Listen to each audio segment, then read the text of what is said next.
Lunistis is a 3D platformer developed by a one-person indie company called A Grumpy Fox. And before we get into things and talk about what makes it interesting, let me just say up front, it's extremely good and it only costs $5, so if you haven't played it, go pick it up.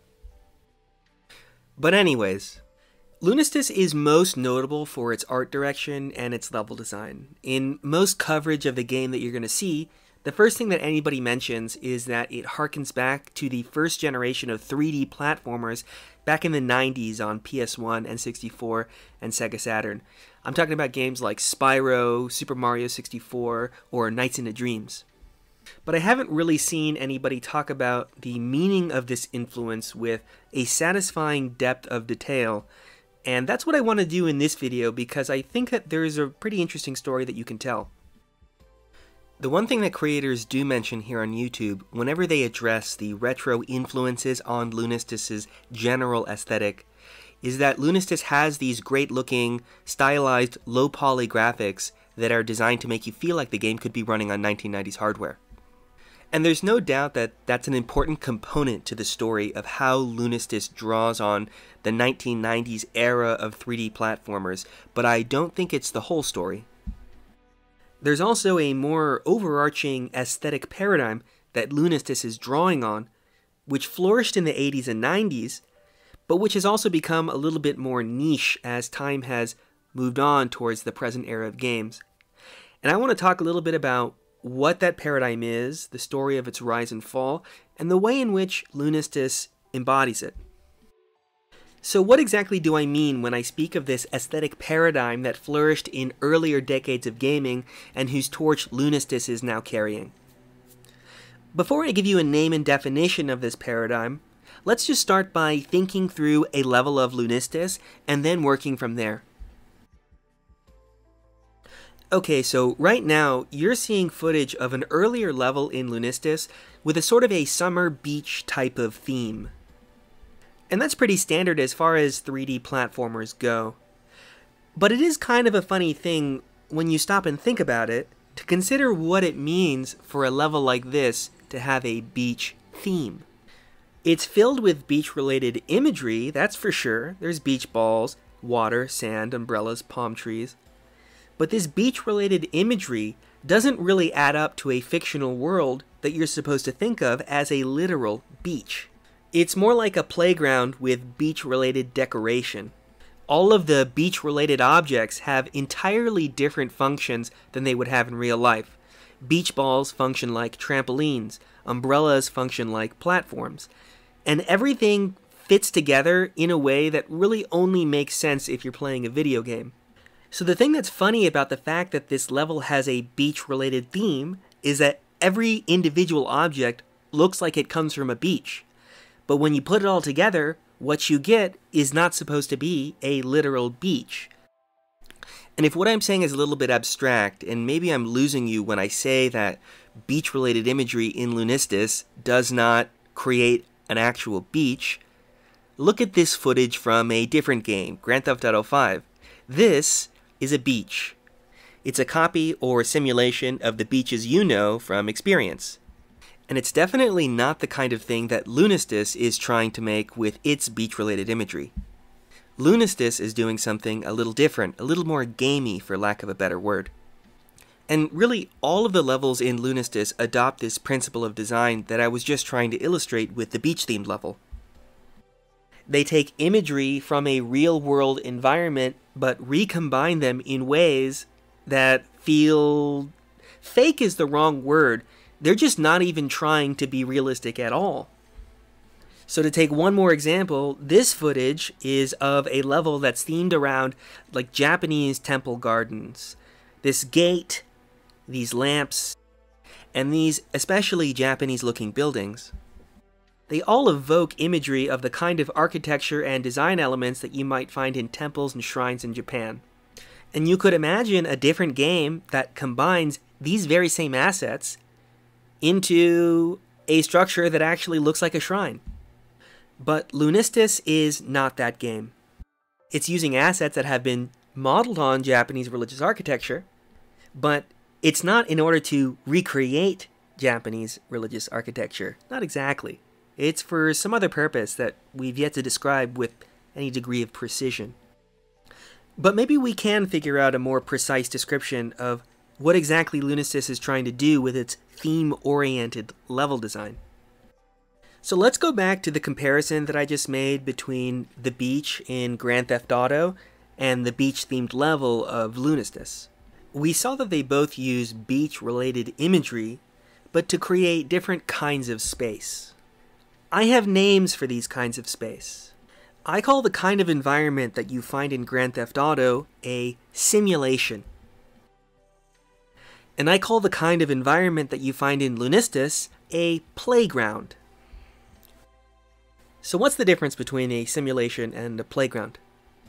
A simulation, like in Grand Theft Auto, uses beach imagery to simulate a beach, as the name suggests. It's a copy of the real thing that invites you to think of it as the real thing. A playground, on the other hand, uses the same imagery, but for a different purpose. It recombines those images into a space that's fun to run and jump around in, just like a real playground. But the key is that the playground has no actual pretense to resemble the thing that inspires its thematic decorations. To my mind, the playground is kind of like the dream doppelganger of the original inspiration. A dream comes into being when your sleeping imagination recombines the images of everyday life into new and strange assemblages that you've never seen before and never will see again. And in this respect, the playgrounds of Lunistis are a lot like dreams. All of the images and objects that you know from your own experience of a beach or wherever have been recombined into a totally unique kind of world that has no pretense to being the thing that inspires it. It has no pretense to simulating a beach or a Japanese shrine, or whatever the theme is. Instead, these images have been recombined into an assemblage that embodies its own totally unique rationality, just like in a dream.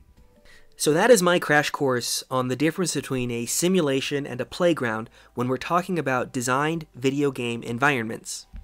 A simulation is a replica or copy of the real thing that you're supposed to think of as the real thing, whereas a playground is the dream doppelganger of the real thing, which takes imagery of some real-world environment, but recombines those images in ways that really only make sense if you're thinking of it as a place that's just made to be fun to run and jump around in.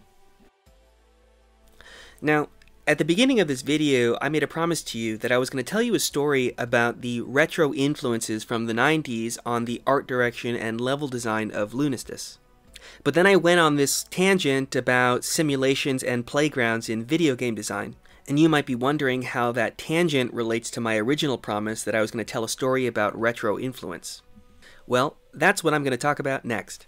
But we're going to use our new understanding of playgrounds and simulations to tell the story that I want to tell. So here's my story. In the early days of video games, back in the 8 and 16-bit eras, when Super Mario Bros. Was still a new IP, and when all video game art was pixel and sprite art, most video game environments were playgrounds in my sense of the term. There are very few games which had the ambition of simulating an environment that felt like it might exist outside of the specific gameplay context of, say, a 2D side-scroller. To my mind, a game like Super Metroid is the rare example of a game that tries to simulate a possible reality that you could imagine existing outside of the gameplay context. Certainly the graphics of Super Metroid don't look realistic the way that, Cyberpunk 2077 does, but the level design and exploration-based gameplay does a good job of creating a coherent and interconnected world whose very coherence gives you the idea that it might exist outside of the gameplay context of this 2D side-scroller. However, Super Metroid was the exception, and the rule was games like Super Mario, where when you play this level that you're seeing right now, you don't really start imagining that it might exist outside of this game. For that reason, I call it a playground rather than a simulation.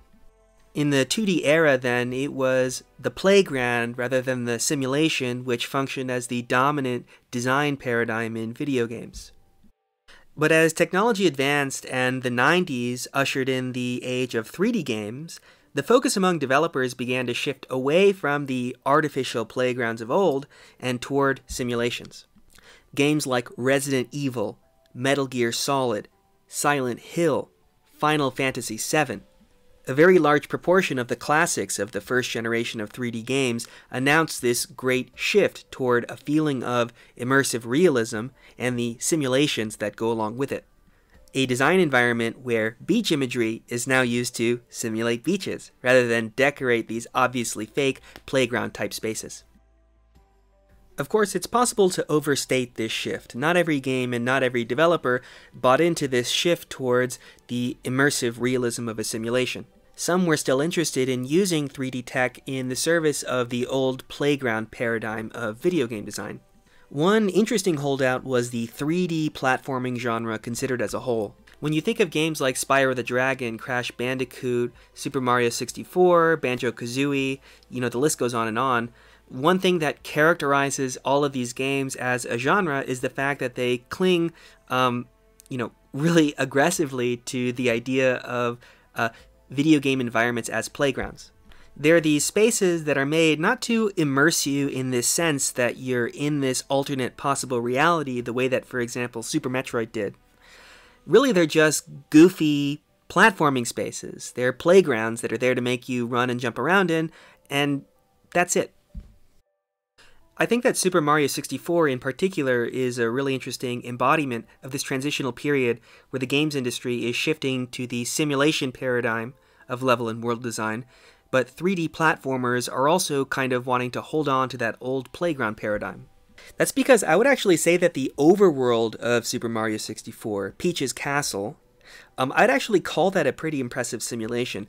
Possibly the best simulation that exists on the N64. It's built in a way that you would imagine a castle to be built even if it existed outside of a video game. Like this kind of castle might appear in an animated movie. However, once you jump into one of the paintings and start playing one of the proper levels in Super Mario 64, the story totally changes and we're no longer dealing with simulations. Here, the levels become playgrounds again. They're all very gamey. It's clear that they were just created in order to give the player some platforming challenges. They may have themes like snow level or underwater level, but these thematically decorated levels are more akin to the beach level of Lunistis that we saw before, which is a playground, much more so than, say, the beach area in Grand Theft Auto, which is a simulated beach. So Super Mario 64 ultimately really holds on to the playground paradigm of world design, but its overworld of Peach's Castle does kind of take note of the way that the winds are changing in the games industry toward simulated realities. But let's finally return to Lunistis, which is the game that started us on this whole discussion about playgrounds, simulations, and the history of video game design. I'm finally ready to complete the story that I want to tell about the retro influences on Lunistis that are responsible for the general aesthetic and level design of this great little indie platformer. This game's general retro qualities are not just a function of its low poly graphics. As I'm sure you can see by now, it's the game's staunch refusal to use 3D tech to make simulated 3D spaces. Instead, the goal is to create these stylized playgrounds that feel like they could have been a natural companion to the host of 90s era 3D platformers that we cycled through just a few moments ago. So why might any of this ultimately be interesting? Why, after all, go through all the trouble of sorting out the difference between playgrounds and simulations in an effort to pin down the exact way in which Lunistis draws on gaming's retro past? Well, I made this video in response to a very particular circumstance in my life as a gamer, as part of an effort to make sense of my own experience. You see, I bought Lunistis very recently, and in fact, I bought it on the same day as I purchased an Xbox Series S, along with Cyberpunk 2077, which has been in my sights for a long time. And let me tell you, the setting of Cyberpunk, Night City, has got to be one of the best simulations that I've ever seen, in the sense of the term simulation, that we've been using in this video. That place feels gritty and comprehensive and lived in and frickin' real. But at the end of the day, as I played Cyberpunk and I played Lunistis, it seemed to me that Lunistis was just the game that was a little bit more fun to play. and its art direction and its level design were more pleasing as well, at least to my sensibility. And I just kind of began to reflect on what it is about this low-tech, low-cost product that ends up being more charming than a cutting-edge, big-budget AAA title like Cyberpunk 2077, which I actually think is a good game, and I think it's well made. And as I continued to reflect on what makes Lunistis work, it just began to seem to me that there's more to the story than the fact that it goes for this low-poly graphical goodness. There's also something going on under the hood that takes a little bit more effort to articulate. It's drawing on this comprehensive design paradigm which is diametrically opposed to a cutting-edge simulation like Cyberpunk's Night City. It's what I have called the playground paradigm. And I just think it's kind of funny that this playground paradigm was historically born out of a kind of accidental circumstance, namely that early video game tech was not advanced enough to create convincing simulations, so that the easiest path forward for developers was to make some of these playgrounds that we talked about earlier in the video. Just goofy spaces with decorative themes that aren't exactly trying to convince you that they could be a possible reality. The kind of space that receives its most famous expression in the Super Mario games. And yet, this playground paradigm of design, although it was born out of technological limitation, ended up having a certain charm, artistry, and entertainment value that was worth holding on to, even as technology advanced to the point where we can create cities, entire cities, that feel more real than actually existing cities. And that's why those platformers in the early 90s, like Banjo-Kazooie or Super Mario 64, heroically hold on to that playground aesthetic, even as the entire industry begins shifting towards ever-increasing degrees of realism. It's that shift towards realism which is primarily, I think, responsible for the immense cost of AAA games today. Simulating reality takes a lot of detail, and all that detail has to be designed, and those designers have to be paid, and that's a big part of what bloats the budget of these big AAA games. These games that feel like they have to immerse you in a world that feels like it could be real. But the thing is, simulations might not necessarily be better than playgrounds, and playgrounds can be cheap, as Lunistis shows. That game is a very pure expression of the playful imagination, and I hope that it finds a broad audience, because it deserves it. But anyways, that's all I've got for you today. If you enjoyed this video, consider liking or subscribing. I love to create content, but it takes a little bit of effort when you work full-time and you're doing it on the side. So the main thing that motivates me is engagement with the people out there who are watching. So let me know your thoughts. I'd love to hear from you. My name's Chumpy, and thanks for watching.